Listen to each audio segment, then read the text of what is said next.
ভারতীয় বায়ুসেনা কিছুদিন আগেই জানিয়েছিল বায়ুসেনার অনেক যুদ্ধবিমান পুরনো হয়ে গিয়েছে আর নতুন যুদ্ধবিমান বায়ুসেনাতে অন্তর্ভুক্ত হতে দেরি হচ্ছে, ফলে বায়ুসেনার ক্ষমতা আস্তে আস্তে কমে যাচ্ছে।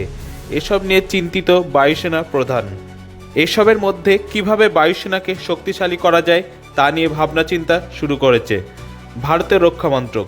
দ্রুততার সাথে ভারতের বায়ুসেনাকে জন্য নতুন যুদ্ধবিমান কেনার জন্য জোর দেওয়া হচ্ছে।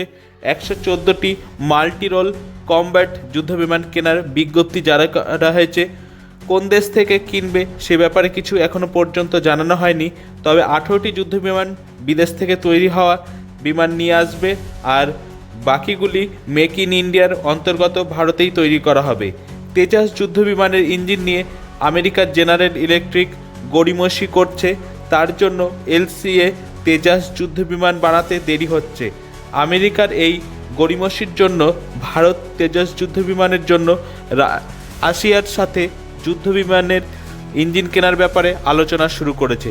তেজাস যুদ্ধবিমানের ইঞ্জিন হাতে পেলে হিন্দুস্তান অ্যারোনটিক লিমিটেড দ্রুততার সাথে তেজাস যুদ্ধবিমান বানিয়ে বায়ুসেনাতে দিতে পারবে।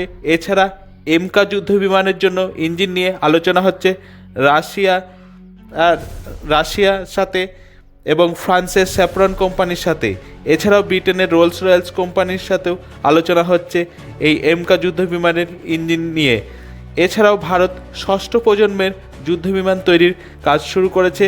এছাড়াও unmanned aerial vehicle UAV CATS Warrior তৈরি করেছে, যা খুব শীঘ্রই ভারতের বায়ুসেনায় হাতে পাবে।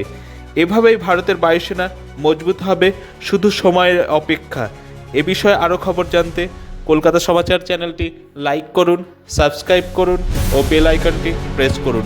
ধন্যবাদ।